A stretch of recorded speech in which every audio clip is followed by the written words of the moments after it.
What if you could win every single argument by making sure nobody actually loses? Sounds impossible, right? Well, today we're breaking down this brilliant method from the Harvard Negotiation Project's Getting to Yes. It's a framework that can seriously transform everything from huge business deals to, just arguing with your kids over screen time. Think about the last time you were in a really tough negotiation. Maybe it was at work, maybe it was at home. I bet there was one question probably buzzing around in the back of your mind. Who's winning here? Am I winning? But here's the absolute core idea from the Harvard method, and it's a big one. If you're asking who's winning, you've already lost. The second a negotiation turns into a battle of wills, everyone is going to walk away with less than they could have. So this really requires a fundamental shift in how we think. The goal isn't victory, it's creating value. You have to stop seeing the other person as your opponent and start seeing them as a partner, a collaborator. You're not fighting over who gets the bigger slice of the pie. You're in the kitchen together, trying to figure out how to bake a much, much bigger one. Okay, so let's look at a classic example. You're in a library, and one person wants a window open for some fresh air. Another person wants it shut because the draft is blowing his papers all over the place. Now, the obvious compromise, just open it halfway, would really just make them both miserable. But a smart librarian comes over, understands their real interests, and just opens a window in the next room. Boom, fresh air. No draft. Problem completely solved. Or check out this simple but honestly brilliant principle for fairness.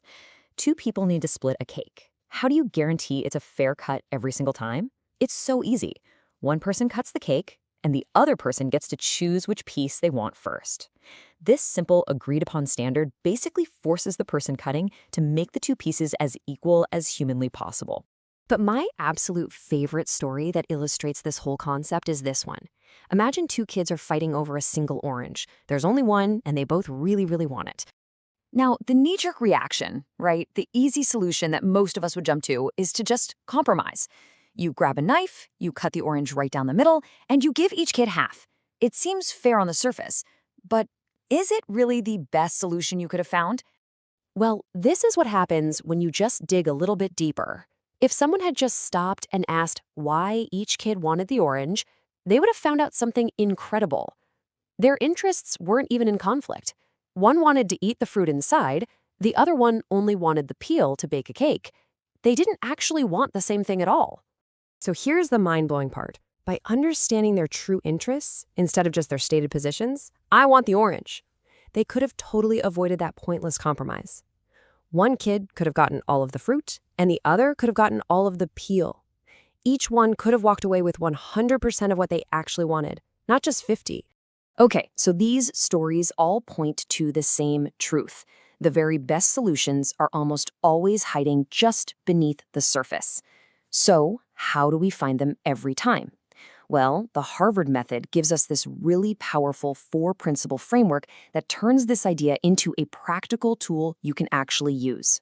So let's break down these 4 principles. These are really the engine of this entire method. The first principle is all about getting past the what to find out the why. A position is I want the window closed. An interest is I don't want my papers to blow away. The magic really starts to happen when you just ask why, and then you actually acknowledge their answer.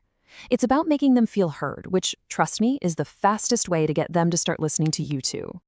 Okay, this principle is what takes the personal battle right out of the equation. Instead of it being you versus me, it becomes us versus the problem. So instead of arguing over how deep a house's foundation should be, you both agree to just look up the official building codes. And suddenly, it's not about your opinion versus my opinion. It's about a fair external standard that we can both agree on and trust. This is the creative part. This is where you actually build that bigger pie we talked about. You get together and just brainstorm every possible solution you can think of, no matter how wild it seems. The absolute key rule here is you have to separate the act of inventing from the act of deciding. Just get all the ideas out on the table first. This totally shifts the energy from being enemies to being partners, and it's where you find those amazing window in the next room kind of solutions. And that brings us to maybe the most human part of this whole process. You have to remember that negotiators are people first. They have emotions, they have egos. The rule here is so simple, but it's also incredibly profound. Be soft on the person, but be hard on the problem. You can attack the issue itself with everything you've got, but you have to work to protect the relationship. And this isn't just about being nice, it's smart. Trust makes everything easier, not just for this deal, but for every deal you might have in the future. All right, I know what you're thinking. This all sounds great in a perfect world, but what happens when the other side isn't interested in being fair? What if they use dirty tricks, or they have more power, or they just start attacking you personally? Let's get into that.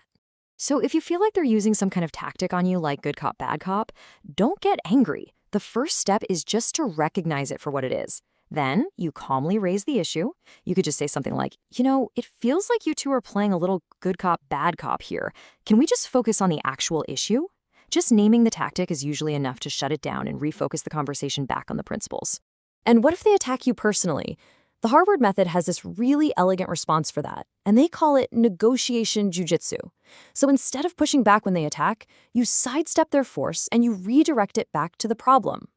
Don't defend your ideas. Instead, invite them to criticize your ideas.